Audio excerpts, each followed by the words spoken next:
Bonjour, bonjour à tous, bonsoir à tous, selon l'heure à laquelle Monsieur Kokuma na banda kuna bino, topesi bino sur mbote ebele. Vous me voyez, vraiment, je suis un peu trop abattu, un peu triste par rapport à ma nouvelle auto, topesa bino lelo. Bienvenue sur notre chaîne Planète Paul TV, où est la chaîne Nabino et référence, chaîne Nabino et famille. Merci Nabao, s'abonner déjà massivement à la chaîne Nabiso, vraiment tout bino. Merci beaucoup, Nzambe Apambola Bino. Bande Konanga, tout ça, un projet moko très important, très édifiant pour na Bino. En tout cas, beau s'abonner pour la séance live Zumba na kati ya Planète Paul TV. Bon, vous allez dessus, bande vous allez vraiment décider. Beau s'abonner. Bande histoire to robé très bien lelo na moko lelo et c'est histoire vraie. Une histoire vraie quand on Lobaka na vandi pendant le 23, les beaux qui déjà combat le 23. Na vandi na lobina zelana no total no ba information sur le kendenge na kata communauté na moni ata mutu moko te apesi communication oyo za international oyo za vraiment mondial. Les canaux de Baraki na beta masolo na ngeza masolo vrai, ça toujours masolo vrai et puis na koki koya ko beta masolo te po na plaisir, te beta masolo pour na to sunga population na biso parce que communauté na biso eza vraiment trop basé na makambo kaka o eza ya mboka. Non. Mboka ezosenga ke to fongwama, tozo vanda libanda, tozo bota bana libanda, il faut tozo la penza ya ko fongwama pona évolution ya mboka na biso, évolution pe ya société na biso. Et on zomona ba lokola ba ya mboka ebele baza ko fongwa parce que batalaka par-ci par-là baza kozwa.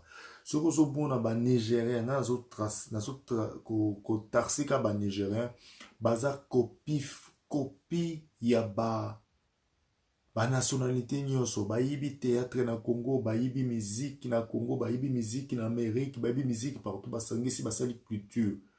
Mais biso totika la raka na eloko moko. Yon tout ça pour avancer te. Plupart des gens me disent que pourquoi on a zobeta masula ya libanda masula ba étranger.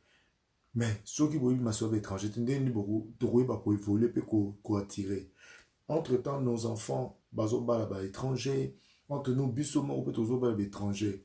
Mais vraiment, il y a beau s'abonner na Planète Paul TV. Ah, bon, on reçoit Makambo, Oyo. Bon, on a été par rapport à Libanda. Histoire na même bino, c'est histoire vraie. Histoire qui touche le monde. Une histoire qui bouleverse la vie des gens. Quand vous voyez mes yeux, c'est plein de larmes. Je suis en train d'essayer de ne pas pleurer parce que mon cœur est tellement attristé par rapport à l'information que tous la plupart na réseaux sociaux. Que le 23 août, c'était un dimanche, en Amérique, na ville ya Kenosha, na état ya Wisconsin.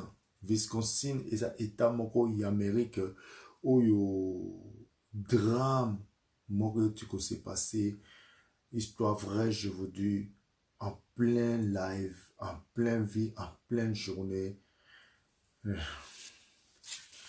Je vous dis, je n'arrive pas à comprendre jusque-là, après toutes ces protestations autour de ça là, tout le monde Bazalaki Yakolé là, en colère, enflammé par rapport à l'événement, il y a George Floyd, décès à George Floyd, tout le monde moqué, le monde va protester qui, à part les pays Oyo, les Zanga Kombo, le pays Oyo, Naro Loba, Naro ko diminuer le pays n'a bisoté, mais on a entendu que tous les pays où ils avaient à Kombo et protester qui, peuple a protesté contre la violence policière, toqué même en Syrie, pays à guerre, aux guerres, ils ont déjà 14 ans, 15 ans, un peuple abattu, un peuple affamé, un peuple néanti, qui sont dispersés parmi, mais tout le monde qui va photographe, na bango, ba décorateur,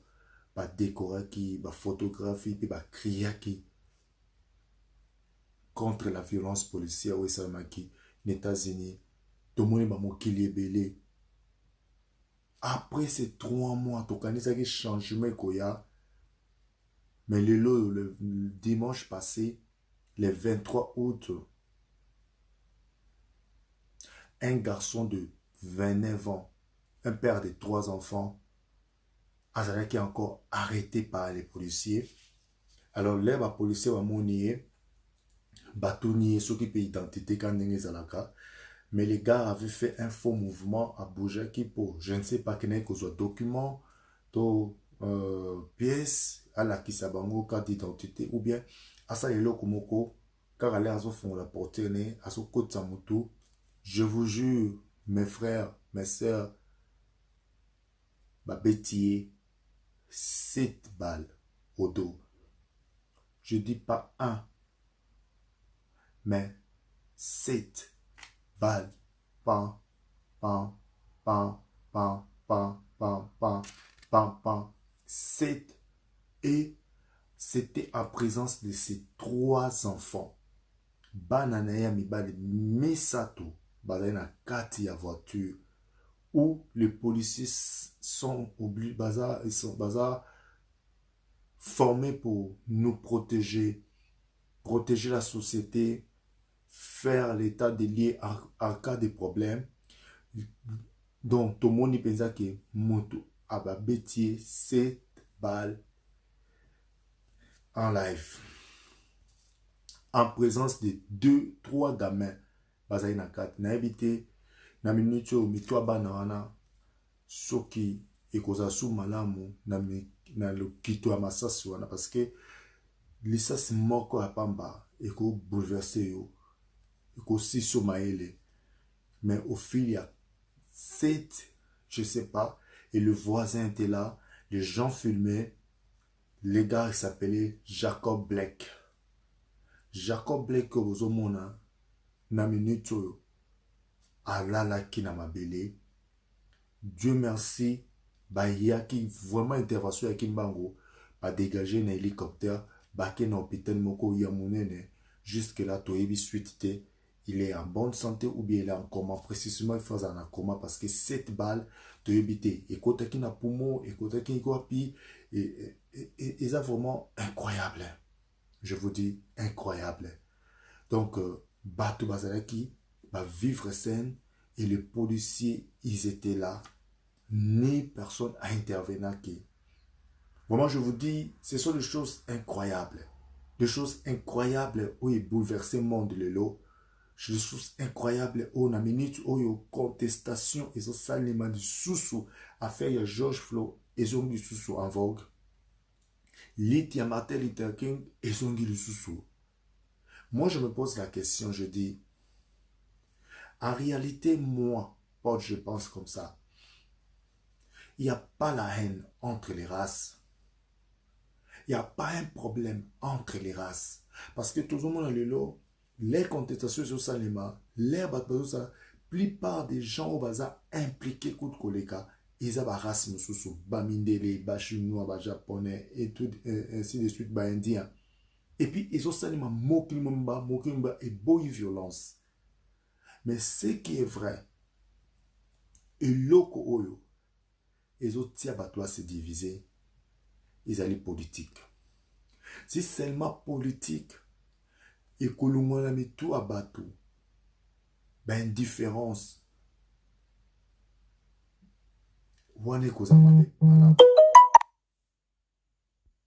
Tous on a un vrai problème, il y a politique, namoki nabiso. C'est incroyable de voir ça. Nga nazo vanda na ovana ba mindele. Même bato baza na Congo, to swanaka parce que quand bato bazo vanda, ba vande sika moko ba problème ezanga raté. Les problèmes sont humains. L'erreur est humaine. Mais c'est les races. Moi, je ne trouve pas. Mais les races, c'est la politique. C'est la politique où ils ont beaucoup de tout le monde en France, la politique, ils ont lutter contre la violence, il y a des propos, il y a des partis politiques où ils sont trop extrêmes, tout ça, on a pas triche, tout le monde. C'est la politique qui investit plus fort pour que les gens croient qu'il y a certaines races qui ne sont pas vraiment utiles. Et ça passe pas, je vous dis, na minute tout ça koloba. Jeune moko ya 29 ans a risqué vie naïe. Le koyo ya moi demande s'occuper contrôle moko boye. Jusque où makambo ekokende. Mokilo tout ça qui est nango wapi jusque où trokoma. Toujours na ba violence ya genre. Dieu merci, na l'air ya nani. Il y a George Floyd, il y a eu des marches musclées. Mais ce n'était pas comme cette fois-ci où les stars américains, déjà il y a des stars locaux là-bas, LeBron James, Boyebi Kazali, vraiment grand joueur, il y a basketball américain, à cette déclaration que hier à Robert Telsus nini basket jusqu'à ce que bako juger et jusqu'à ce que bako mona clair na makambo oyo il y a violence policière oyo ekomi koleka.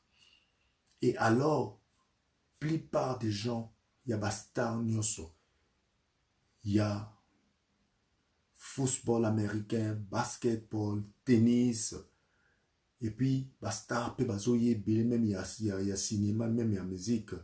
Baza ko contester, baza ko boycotter makambo ebele pour lutter contre makambo. Na minute nazo sabe bandeko. Amérique eza ya koinda. Statut de la liberté oyo était mis na biso ngui na lobaka na Amérique. Tozo yeba importance na ngote. Bandeko soki oza par exemple congolais oza na Amérique de konanga oyo makambo eso ça mais sous normalité. C'est comme si même les policiers aiment ba mbazo ba makambo zo salate. Ba ça tellement dirigé, conduit par idée moko bo bazo kanisa que les gens sont comme des animaux et quand ils bazo commettre ba fait to yebi na biso ke sima baza soutenir même na kat na ba prison baza soutenir mais motazo kufa bato bazo kende et ça nde biso ba innocent. Et on a aussi ma population na biso baza en Amérique vraiment à cas où ceux qui beaucoup de na problème policier vraiment il faut qu'on soit sage. Il faut qu'on soit sage qu'on conteste te ça la digne de fait que par accident vous ça les mater. Et comme vraiment problème il y a stress, il y a agitation entre les policiers et les bateaux, surtout la race noire. Ceux qui bakutani na yo bakomi déjà stressé, bakokanisa ke okoza soki na munduki, okoza soki na nini, et comme vraiment stressé bande konanga. O boza na mérite vraiment tolinga bino mingi, bona pays à liberté, tozo pesa bino kubanga te, bona pays à droit de l'homme, mais il faut se protéger makasi. Pour na minute o tozo loba, to éviter soki makambo o ya Jacob Blake et kokoma wapi. Donc, il y a un niveau nini parce que basta y a monde batelemi. Je crois que ce qui basta y a basket batelemi, basta y a football américain, rugby batelemi, tennis batelemi, komi ko contester contre ba tournoi na bango. J'espère que Moki Mombe vous allez alerter, il y aura des problèmes. Jusqu'où la violence peut nous amener. Où pendant que l'on nous savons que bana misato bazali na kati ya voiture au papa na bango ba beti masas. Moi ma prière et notre prière est que garçon Jacob a koufate pour cette fois-ci le kola ba tenanu les deux suspects au ba policier ba tiraki ba ti bango na suspend ba pesi bango na no suspension. Tolingi vraiment et qu'il était la justice. Alors, Jacob, ce qui a causé envie, a expliqué qu'est-ce qu'il voulait faire. A une carte d'identité, tu as une carte sur Munduki, tu as pas tirer pas un seul balle, tu vas tirer 7 balles. Donc, c'est-à-dire, les policiers qui tiraient, ils savaient ce qu'ils font. Parce que balle moko, ça suffit pour neutraliser quelqu'un. Mais quand tu le fais plus de 7 fois, c'est-à-dire, aux autres avec conscience et puis na posa ya koboma. Moi, je ne comprends pas. Comment Jacob, Tissiko, a sa envie avec ses trous, 7 balles, na Congo. Donc, il y a des gens qui sont des survivants. Il y a des gens, la vie, c'est entre les mains de Dieu. Peut-être un Zamba, il a été banawana, basa traumatisé la vie, papa qui est libéré là. Mais à part ça, tu es évité.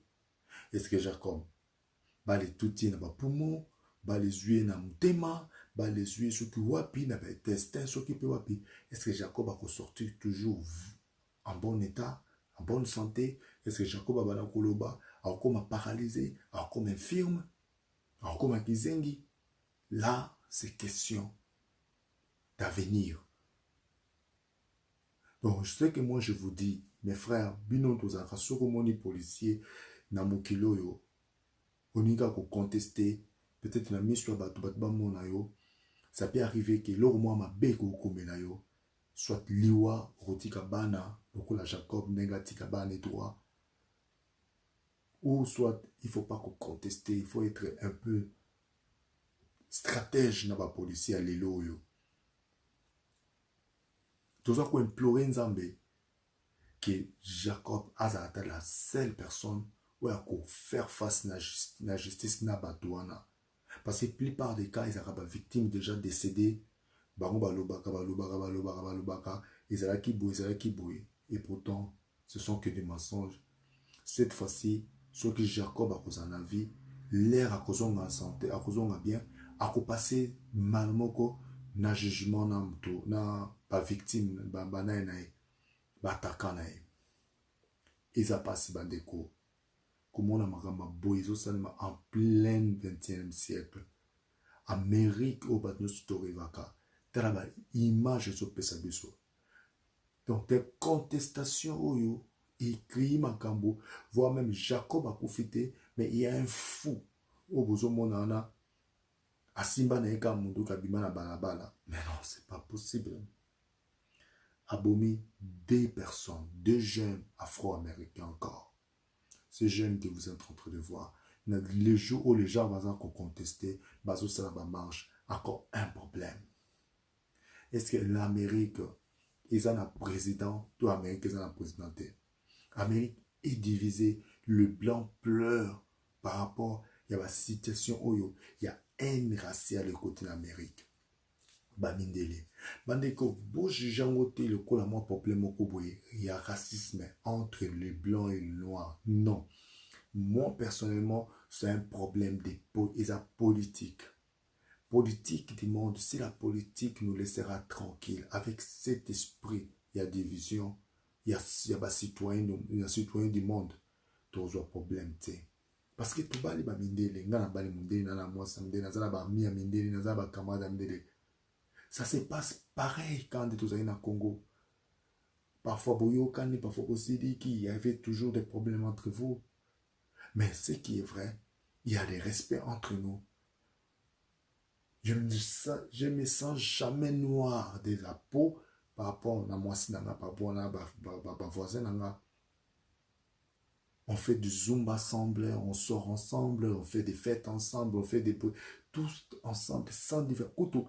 Parce qu'on a différence ou on a métier ou on a... Et c'est ça qui toque aux bongisa. Mais la politique, c'est ça qui ne nous laisse pas tranquille. Bandeko. Tous en a bouqué, puis tout comment qu'on s'est protégé contre la violence policière. Parce que, oui, comme il s'est passé les lots en Amérique, et qu'on peut quitter. Ah ouais, il a pu qu'on s'allume déjà. Mais bino pe batu o bozo kuta na ba problème il y a arrestation policière. Il faut pas qu'on résiste, il faut pas qu'on rende des moments nerveux, il faut pas qu'on rende des moments un peu, il faut qu'on ait quand même la moins stratégie, dialogue moko, baza benemi na bisoté. Ce sont les gens au baza wana pour protéger biso. Mais ceux qui ont PC déjà image que asa na valeur de devant yo a manifester peut-être violence et alors ça va dégénérer. Tout le monde ça va marche, tout ça va marche, tout le monde ça va marche, mais enfin il y a des pertes humaines. Je crois que le message dans ce ça, il y a histoire oyo. Et qu'on interpelle moko na biso. Ba parents bobenda bana matoi, bana pe bobenda ba parents matoi. Parce que ba kouf ba bomi lelo aza papa ya bana. O ba boma ki kuna George Fro aza na bana pe ya mikolo ya mobile. Donc ils ont conseil entre nous. Il faut tous se partager, il faut tous se conseiller. Surtout le problème voilà. Politique et côté problème l'Amérique même tu vois que lelo mokonzi mboka ou soit disant mokonzi mboka ya Amérique na éviter la vote au ya ceux qui vont voter puis ça souvent la voix parce que même opposant naé bah ça contre même au Barack Obama ex-président a soutenu la revendication new sur ça il y a la violence policière oyo vraiment aza ko soutenir ba sportif ba star ou baza ko soutenir vraiment violence au cette fois-ci ba star balobi eloko moko ko salima te soki Amérique ko zinda ezinda soki budget même ya mboka ekoya parce que ce sont des compétitions wana où il y a ba basket, il y a ba football américain, ba rugby, il y a ba tennis. Écoute, c'est un bon groupe en Amérique. Bon, bah, il va couper. Alors, ba annulation, ba mat, ils ont ba dépenses. L'État, il faut affouta. Vous allez voir comment les choses vont. Ils ont qu'endé. Déjà, coronavirus, ces alliés d'Amérique, ils ont bébé ça déjà ma cambo économie en boca. Et voilà, côté pays, il y a sport et puis loisirs. Déjà, ma cambiso qui est dans le béba. Je ne sais pas qu'est-ce que nous allons passer bientôt là. C'est très grave. C'est très grave, je vous dis, Bandeko, histoire vraie. Je ne sais pas comment je peux dire. Vie à moto est sacrée. Et voilà. J'espère que Jacob Black a revivre. À cause on a envie, nous prions afin qu'on a envie. Parce qu'on en a marre de voir une perte. Et au moins, on en a marre de vivre les pertes.